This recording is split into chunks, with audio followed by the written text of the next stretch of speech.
Hey everyone, welcome to today's episode number 4. How's everyone doing today? Let's start by introducing the folks on the call as soon as we all get off mute. Yeah. All right, let's start with you, David. Go ahead and introduce yourself in case we've got some new listeners who don't quite know who's who on our little happy hour here.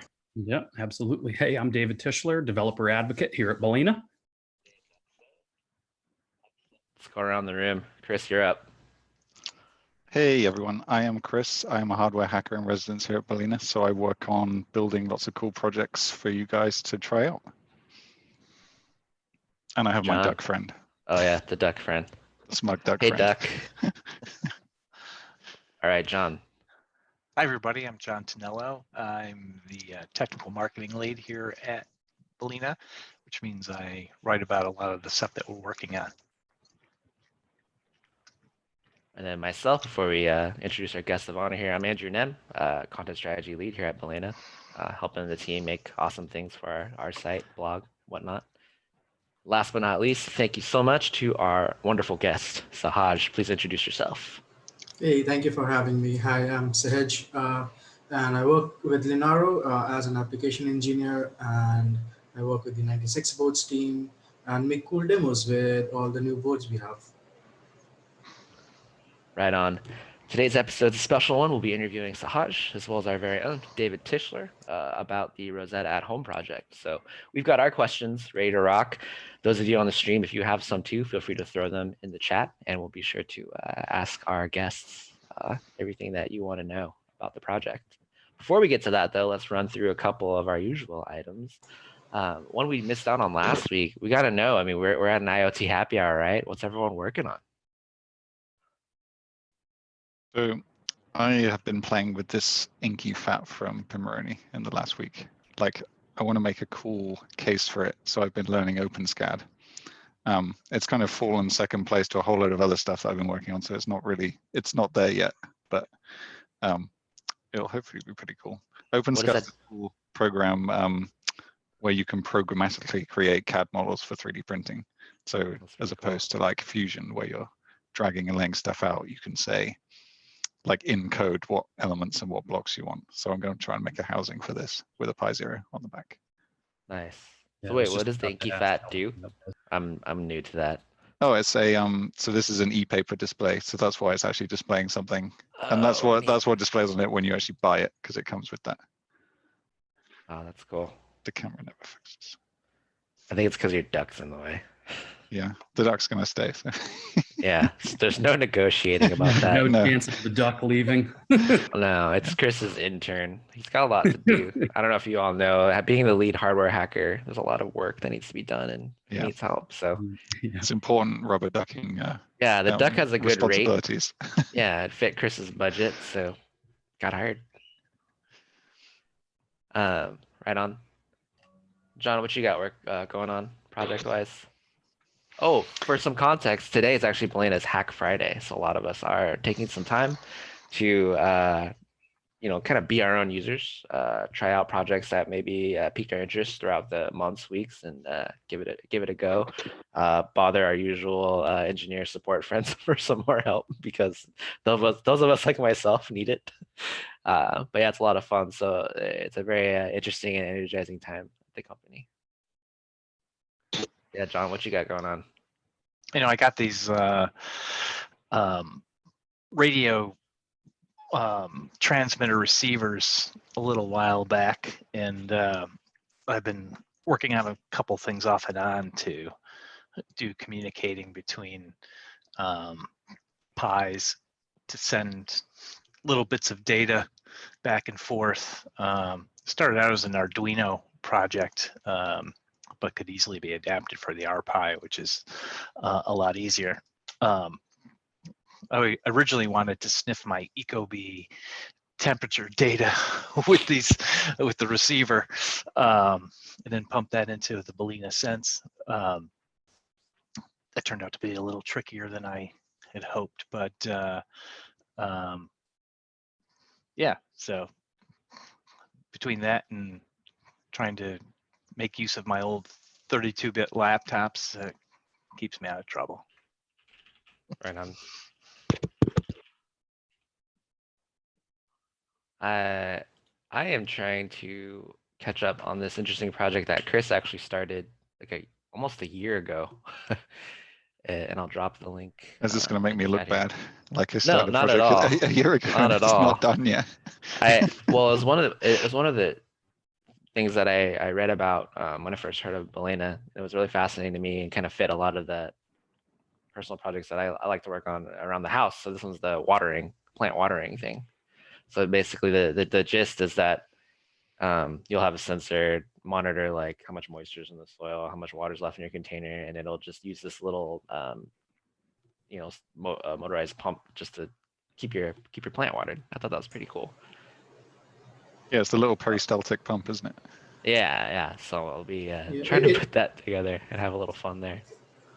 Yeah, it would be interesting to make that with the capacitive sensors now that they're available, so they don't get rusted in water. Oh, cool. I think Right I on, have one. So I can skip the 5 steps where like Chris and a former teammate were like trying to figure out how to waterproof their existing sensors. Oh, that's my one. I waterproofed the top of it. Nice. It's like, but it is a then capacitive one. Look at that. Fancy. Still no focus. Is that Flex Seal? Yes, it is. Nice eye. Wow. Even when it's out of focus. Not good old Rust-Oleum. Do you have Rust-Oleum in the UK? Yeah, they do some stuff. Yeah. Okay, right on. I see that everywhere at the big box store. It's like, pour this on your deck, pour this on your wall, pour this on your driveway, and it's like, wow. Just coat your entire property in it, and it'll be fine. Yeah, totally. In like a nice blue color, right? I mean, I'm sure the neighbors will love that. Why is their house covered in Rust-Oleum? Who knows? Who knows?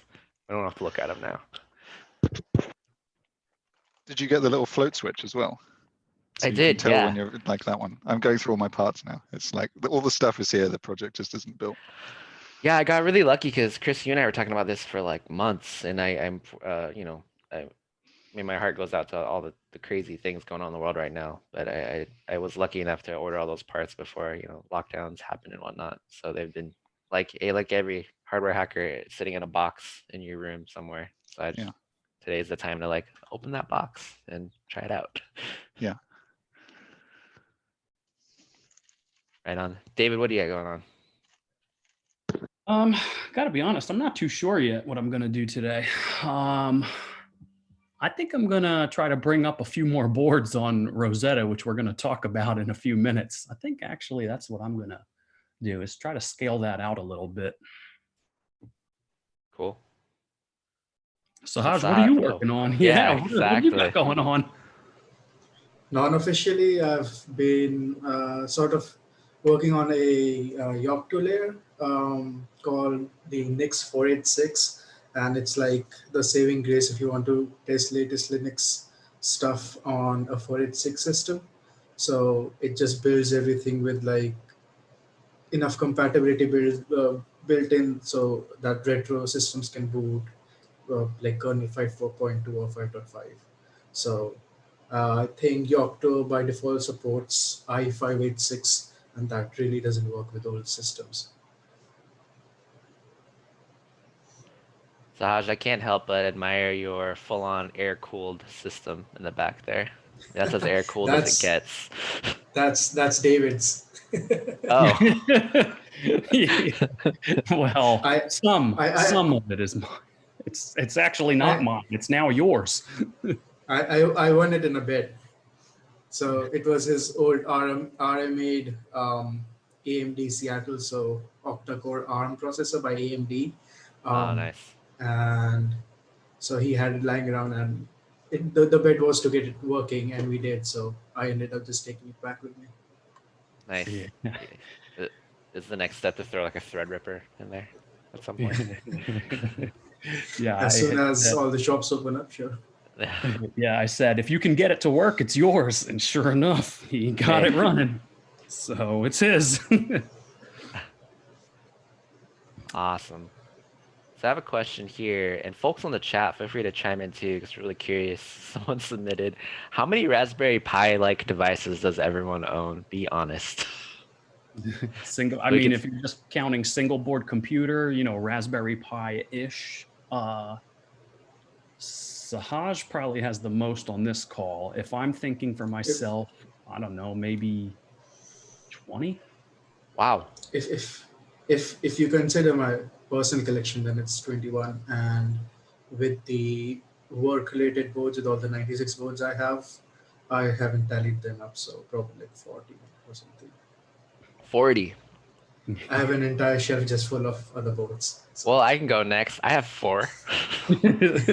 So a tenth of that. Well, I have a question for you, Sahaj. When you say personal collection, is that the same way like sneakerheads talk about their personal collection of sneakers? Like, are there like really nice boards that you have that you don't want to unbox and use? No. It's the Okay. boards that are mine that I don't. That's not registered with Linaro as work related hardware. Yeah, we'll probably have to have Sahaj give a little background once we get going of exactly what his role is, because it'll bring some context to all of this. For sure. Chris, can you beat 40? No, You look like a guy. I cannot beat 40. What do 40 is you a have? lot. I don't really know. I feel like I don't own any of them. They all belong to Balena, but there must be like 20, 25. Got to get Matthew some on fins chat in has there as 10. well. That's legit. You're in the double digits, Matthew. That's hardcore. You definitely. I used to review these boards for a long time after, like during and after college. So I just have a lot of collection that people just sent over. Oh, right on. Oh, you might be a great candidate for this really silly project that Chris and I keep batting around, where like we just want to put a bunch of devices side by side by side by side, and then run like synthetic compute tests on them and see which one survives the last board standing. Well, I don't know if We make that Sahaj happen. wants to kill them all, but Oh. he's got that set up already, but I don't know if his goal is to actually destroy them. Yeah, that's true. It's the personal I have collection. Duh. Why would you ever want to ruin your best sneakers? I understand. I have a few destroy worthy boards. So Oh, there's some ones with really bad software support, which I don't care about. did you hear? Oh, we have Tomas has 10 to 15. Phil has roughly 15. Yeah, I have 10 or no, I have about 15 or 16. But the really marvelous thing is like the 6 or 7 old laptops I have lying around. So I need to know what compels you to keep an old laptop. Because like for me, that stuff's immediately like, oh, that's garage sale. Or maybe there's a student out there, who like really needs it. Well, it's so hard to get rid of electronics, Yeah, that that's true. it means a trip. But I'm like, I can always turn this into, a motion thing or some server for something, because hey, if I need a backup DNS server that I want to hack on, most of them are solid state in some way too. So I'm always trying to, hey, I wonder if I can run this over there. I did convert a I couple think of them into a Python cluster at one point, just because. For fun. And they have built-in screens, so when you want to test something, it's That's a good point. So how's you were onto something there? Oh yeah, I was just saying there's like a few years of a gap when your electronics is old and you want to sell it, and after that it sort of becomes vintage. So I think Then that's it's one retro computing. Yeah.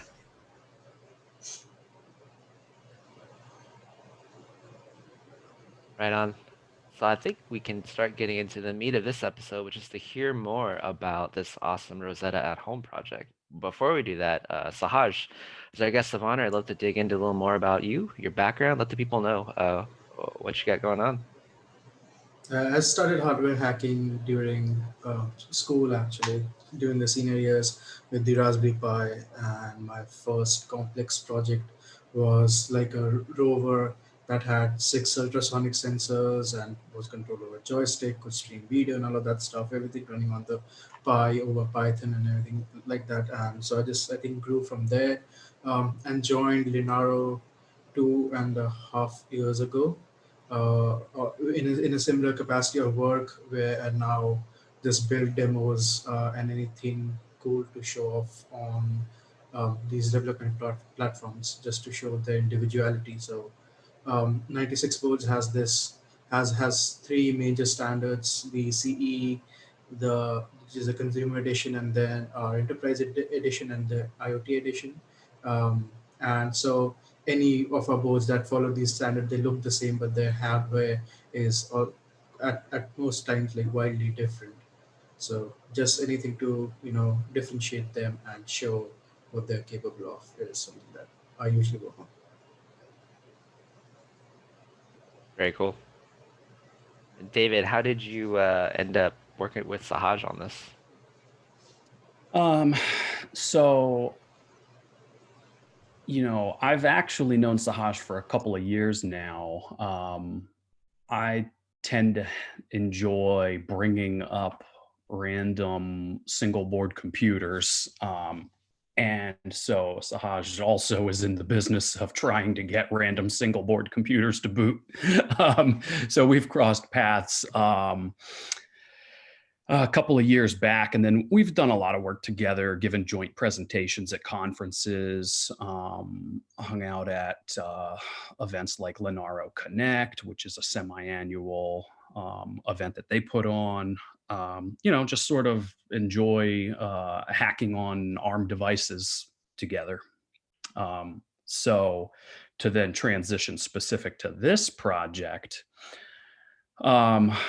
I'd say a couple of weeks back, I started noticing in my Twitter feed all these people that were doing folding at home to fight COVID-19. And I had heard about folding at home in the past, but never really looked into it. And essentially, it's this distributed computing model where researchers, scientists, labs, universities have massive workloads that they want to run. So they can either go buy themselves $50 or $100 million worth of supercomputers and spin up enormous data centers of their own, or they can go about it a little bit differently, which is sort of dispatch jobs to volunteers who have donated essentially the spare compute capacity on users' laptops or desktop PCs. So if you've got a device and you know it sits idle like 95% of the day, you can download this application called Boink, which is from, Sahaj, correct me here, it's Berkeley, right? So University of California, Berkeley runs it. Yep. And they're kind of like a broker or a dispatcher. Other universities and laboratories can load up their work and distribute it out to users that have, like I said, volunteered for this. So you install the Boink client on your desktop or your laptop. And I mean, when you're doing work, it sits idle. But if you walk away and your screensaver kicks on and it detects that the computer's not in use, it starts crunching numbers and churning big data projects for these labs and universities.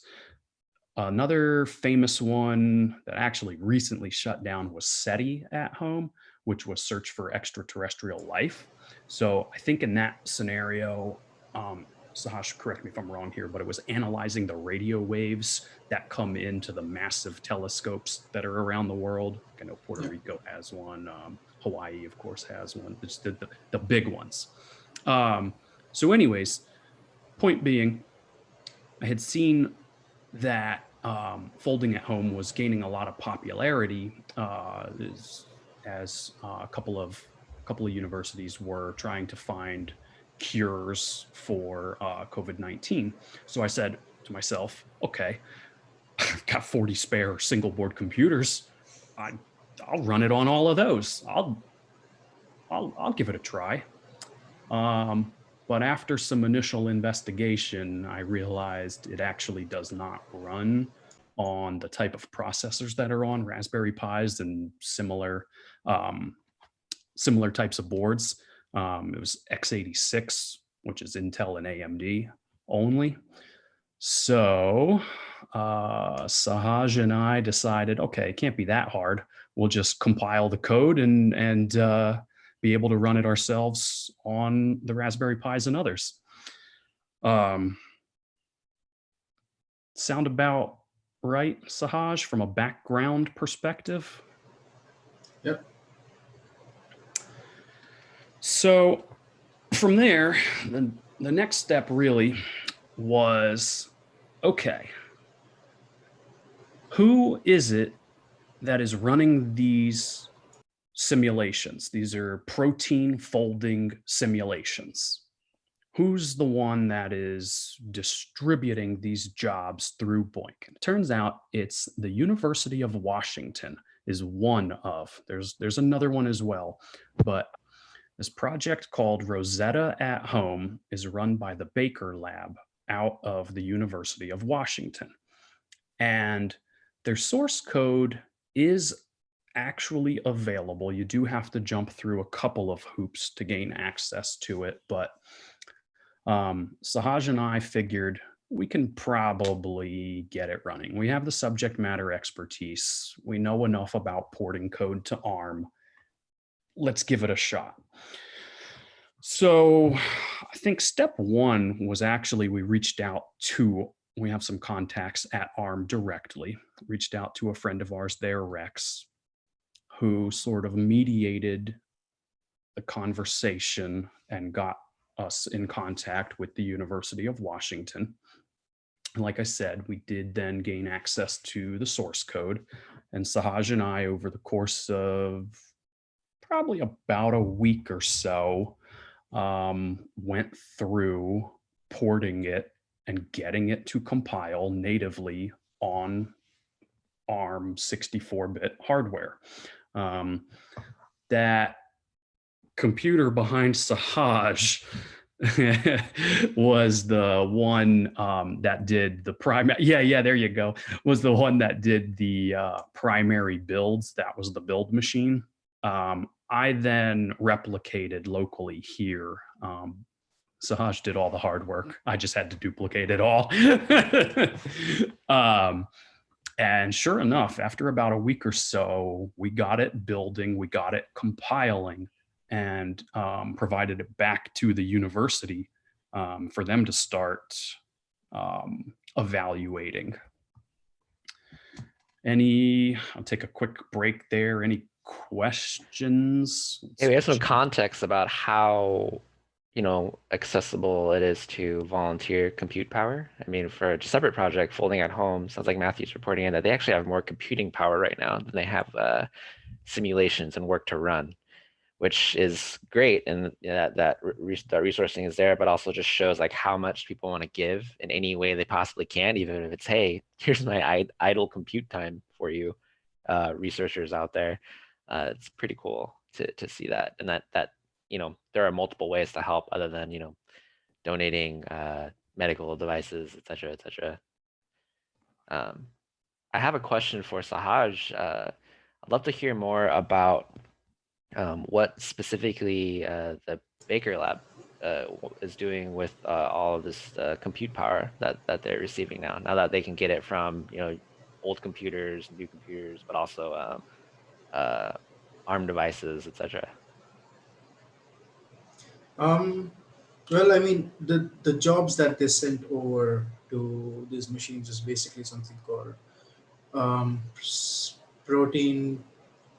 Well, so the folding part is one thing where you actually figure out how the RNA string is arranged. The more major part that also helps in developing the medicines is to simulate in like 100 of nanoseconds of scale how the molecules of a particular given protein actually move. And then there are certain gaps in the protein where you can attack it with specific chemicals, specific medicines, and compounds, and that's how you sort of end up killing the protein and killing the virus, and not making it spread more. So that's what the jobs we get. That's the simulation your system's running, is to simulate the movement of these proteins. at very, very, very micro time scales.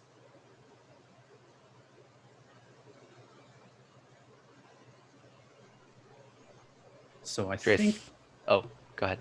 I was going to say, so I think that the Baker Lab is focusing on research, medical research, like I say, that is preventing the COVID-19 from entering a healthy cell by binding to that, essentially that spike. I mean, I'm sure you've all seen the images of COVID-19. It's got the spike sticking off of it.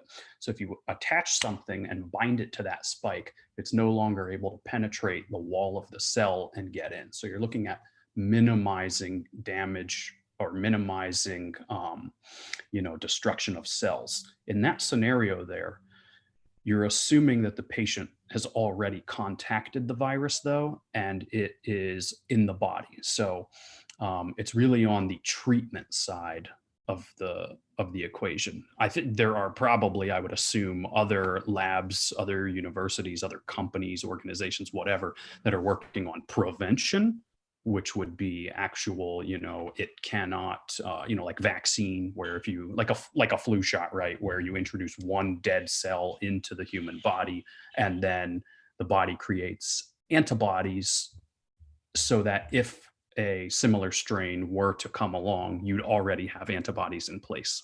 So this work itself is not on the vaccine or prevention side, it's on the treatment side. Right on. And that's some solid detail. And I figure that's probably the furthest in the medical detail that we can get into, since none of us are like, that's the extent of my medical knowledge. experts. Other than that, consult a doctor. Yeah, exactly. I think it's a great segue into more of the technical side of it now. We'd love to hear more about what y'all did. How did you specifically port the Rosetta project over to ARM64 devices? Sahaj, you want to take that one? Yeah. It was more or less relatively simple because I went into expecting that it would be heavily optimized for x86, and sometimes when you have a code written for a particular processor in mind and never hope to port it to anywhere else, you end up with a bunch of functions and headers that are very specific to that architecture. Something like SSE2 optimizations in Intel is a good example. Like a lot of code that's specifically written for Intel and optimized for performance on Intel will have parts that use the SSE2 functions. So luckily for us, the Rosetta team had already ported the code to PowerPC a long time back. So they had the build structure in a way that it was ready to accept like another architecture. So we just needed to figure out what the build scripts look like and where all we want to add the ARM64 specific GCC flags and ARM64 target. And once that was done, I think it was pretty easy from there. We did get stuck in a very weird library, but I think someone else had figured it out. So there was this like old library that needed a bunch of fixes for some reason, and that was broken for like x86 as well. Yeah, you start getting into, so I mean, essentially, it's code review, right? It's, what are the build scripts looking for? What are they doing? What are they pulling in? What dependencies are there? So the one in particular Sahaj is talking about is libxml. I don't even recall, Sahaj, what libxml was doing in this. Like, what was its role in it? I don't even know what it was for. I guess parsing probably the jobs coming in, I would imagine. Not sure, because I think the part that we were uh, coding was the actual build, like the actual job file itself. So it was the code that ran the simulations. Yeah. But I think any sort of configuration these days is an XML or a sort of XML file. So libxml is used heavily. But yeah, so again, one of the things is we cannot give out a lot of code they're using, of course, not under like an open source license, but um, they had modified the libxml build system in a way, so they extracted all the C files and all the header files and rearranged all of that, so you couldn't just use like a latest git tree of libxml and replace that. So yeah, So I yeah, it mean gets down into the it's a code that um, isn't written for the public eye, so a lot of considerations in that end one there. But yeah, Love to squeeze in a question from the community here from Matthew. So when you port this, is there a potential for bugs to exist and lurk in the resultant code? Or is it more of a, hey, it works or it doesn't outcome that's easy to confirm the stability of? well. So actually, that question is a perfect segue. Um, that so where I sort of left off the story was we spent about a week compiling from source and getting it to a point where, okay, it builds, let's give it back to the university for verification. They have the Rosetta team runs a staging server as well by the name of Ralph, which just stands for Rosetta Alpha. There is where they do their validation and verification when they are ready to deploy new features. So what they did was took what we had built, took the changes we had made, and recompiled there themselves and pushed it to Ralph. Okay. So what that means then is that Sahaj and I were able to, instead of connecting our Boink client to Rosetta at Home like normal, we actually connect the Boink client to Ralph at Home, which, like I said, Boink is just that broker, that sort of distributor. And there's lots of other projects, SETI, Einstein, Yo-Yo, whatever. So we connected over to Ralph and they loaded up a batch of jobs, protein folding jobs, for us to crunch through. And so, Sahaj, what do we spend? About a week there on Ralph, yeah. verifying the results. I think So, even before that, we were running some tests that were internal to the source, and we tested their binaries as well before they published it. So yeah, enough. I think enough testing um, was put into it, and even when we actually went and started getting jobs from Graph, we had so many different variants of systems that we added to the list. We had Raspberry Pis, Rock 64s, a bunch of 96 boards, and the Seattle, some Unobtainiums, some what was the other one? The Emacs. yeah, so we were also very fortunate. We have some buddies that work for Packet. Packet is a bare metal server provider. Think of like AWS or Azure, but instead of virtual compute, it's bare metal. So they're servers. They run a program called Works on ARM, where they provide big industrial enterprise grade ARM servers to the community for testing code on. So we were able to get a couple of big ARM servers to throw at Ralph as well. So we were able to crunch a lot of data. And on the back end of that, the university was able to verify and validate that the scientific results being generated, the simulations come back as accurate. So we were able to perform quite a bit of crunching for them to validate. That's great. Let's talk a little bit about that output. I'd love to hear about the results. Like, what have you all seen so far as what the project has produced, and how has that helped the Baker Lab and other folks? So I think that then We've dried out their job cache once again. So I think it's yeah, I was working going to pretty say well. we drained the queue again. We are crunching. It's working. Faster. We are crunching data faster than they can generate jobs to be crunched. Wow. So that's yet another step along the way. After validating the results for a week or so in Ralph, they pushed it live to Rosetta. And we then began the process of sort of, I guess, broadcasting this to the world. And Sahaj, what's the current count of devices that you've got? I know you're keeping track. 428. 428 Yeah. boards are Yeah. contributing. So Sahaj built a little That's like 100 count plus from yesterday. Yeah, gained about 100 users overnight. So, there have been a couple articles written. I know Hackster published a little bit on it. Tom's Hardware, a few others have seen that this is now available because, when Rosetta themselves pushed it live, they made an announcement, and I think some of these media outlets follow that. So yeah, over 400 people. Well, I shouldn't say people. Some people may have multiple boards, but there's 428 of them now crunching, and it's gaining traction quickly.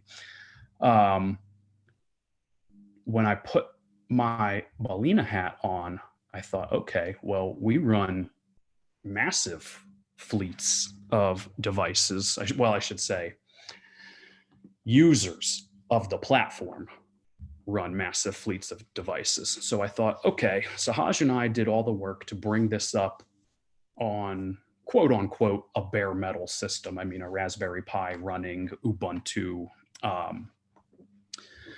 But how can I then containerize the application, what we built, and push it across to balena devices? So I took an initial stab at building a pretty rudimentary container that was able to be pushed to a balena device, a balena Raspberry Pi 64-bit OS. And I had a little bit of trouble. My Docker Compose skills are pretty rudimentary, pretty minimal. So I had to call in the big guns and have Chris help me out. But we did get it running. He got it running, and we were able to containerize the whole thing. And you can now run the whole application right on a balena device as well. Drop that link in the chat real quick too, if anyone wants to check that out. I see that. Yes, that is Andrew. That is correct. We'll put that into the YouTube chat. So anybody who's currently running 64-bit ARM projects. Well, actually, I take that back. This project, the way in which Chris built this out, is not ARM specific. So this will actually work on an old laptop or desktop PC as well. My first pass at it was ARM 64-bit specific. So it would have only worked on a Raspberry Pi 4, a Jetson Nano, or other type of device. But he was able to make it cross architecture. So that same container will now, or that same project can be pushed to any type of device. We're working on adding more devices too. So it's like right now it's your ARM devices, but a certain subset of x86 64-bit devices. But what we're in the process of doing is building another balena OS image that's got a whole load of drivers and modules and stuff built in. So in theory, you should be able to deploy it on any old laptop. I'm looking at John here with his stack of 7 laptops. So the idea is, what we're thinking is a lot of people probably want to help, and they've probably got some old computers lying around. So we're trying to build a project that will just work and do the job on any hardware, or as much hardware as we can possibly cover. And in addition to that, we're just doing some stuff to try and make it as easy as possible for people to get going. So we've added like a little web interface so you can see your stats from a web browser. Some members on the team have been doing some optimization. So like when you run it on like an old laptop, you can like shut the lid and put the laptop in the corner and it will just keep running. It won't go to sleep or anything. So yeah, stuff like that. As one of the resident low-level users, I found it very easy to get going. So you passed That's that good. test. I had my little Jetson Nano running for like a week, and it was really felt really cool to open it up, go into the UI, and see how many jobs it had completed. It's like, wow, I'm with just this sitting aside of my desk, I'm helping, and Yeah, it it just feels ticks good. away in the background, doesn't it? Yeah. And we're hoping to take that a step further with some stuff soon, whereby you won't even need to sign up to a Balena Cloud account. We're gonna offer an image for download with all the stuff built in, and you can just flash it. So yeah, as simple as possible is the aim. Get as many people on the case as we can. Very cool. Yep. Sahaj, I'd love to know what your personal goal is out of this project. Like, what are you looking forward to accomplishing, in next steps and whatnot, that would really make you feel like, wow, we did it. Like, amazing. And the same to you, David, after Sahaj. I guess if this helps finding a cure, yay! Yeah, yeah. Oh, Uh-oh. Uh-oh. Dog's excited too. Dog's Amazon like, package might be yes, arriving. let's go. Something arrived. New parts just showed up. So yeah, I mean, I would actually, say the same thing. My personal goal was really, okay, I know that there's a lot of people out there trying to help, whether that is donations of money, whether it's go volunteer at a hospital, whether it's 3D printing. I've seen a lot of these guys are able to make those face shields, and kind of help build, what is it, PPE, personal protective equipment. I don't have a 3D printer. I don't know how to 3D print. But one thing I do know how to do is do some protein folding at home. So I figured, all right, let's just turn up some compute capacity. And then once I realized I couldn't actually do that, I also knew, well, I know how to port software. So let's do that and enable folks that have Raspberry Pis and other things laying around to join the fight. So, just sort of helping how I could. Very cool. I see the guys in chat are talking about soldering extra RAM onto a Pi 3. Like, I want to see that Yeah. happen. Yeah. that wouldn't technically work, but good luck. Would it really? Yeah, I think Just- no. Yeah, the max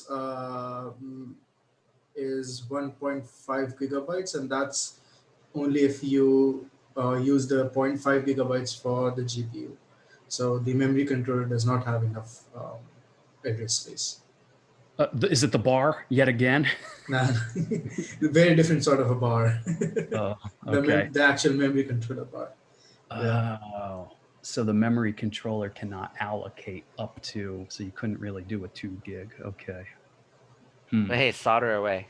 Yeah, Right, solder don't let away, us get, Matthew. Don't let us get in the way of your Matthew. fun. Yeah, Matthew, don't worry about it. Solder away. Yeah. Ooh, let's see it. So yeah, I'm just taking a quick glance at the questions in there as well. I was actually taking a look at trying to print some PPE as well. So I've got my 3D printer alongside me, and I'm actually running the project that Matthew in chat built, where he's set up OctoPi and Octodash on a Balena device. So I've got that set up here to play with. I think I saw Linux, not Linux, Linus Tech Tips. Aren't they doing like 300 masks a day or something? Oh yeah, I saw that too. Yeah. That's I watched that video nuts. yesterday. Yeah. Get on them. It's amazing. Right on, everyone. Thank you so much for letting us dig into this project a bit, get to know more about what you had gone through to get it up and running, how now it's in a pretty great state where anyone with a couple spare devices can hop on and then help the cause. One more time, just to recap, what are our next steps there, Chris? You had talked about an even simpler workflow. I'd love to hear that one more time for the folks who maybe didn't catch it the first time.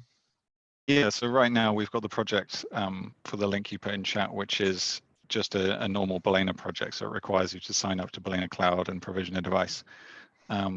We're in the process of working out all the steps needed where we can just offer a direct image for download that it includes the app already on the image. So we basically just download the image or input your Wi-Fi credentials, download the image, flash your device, and you're away. And as I said, we were trying to make that work on as many devices as we possibly can. So we're building those images to have all the drivers in where we can, so they work on as many old PCs and old laptops as possible.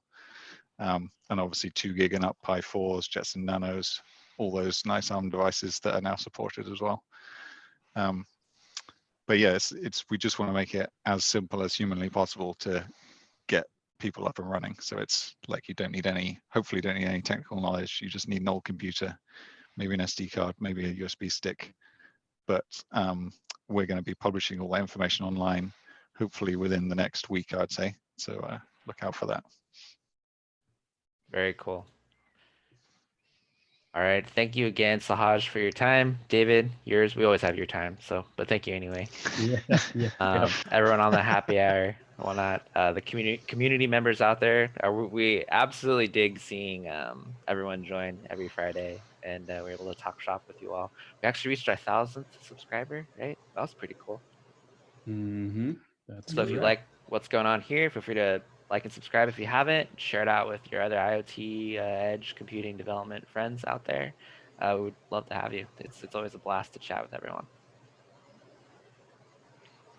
And with that, everyone, please stay safe, stay healthy out there, and have a great weekend. Cheers, everyone. Bye, everyone. Bye. Cheers. But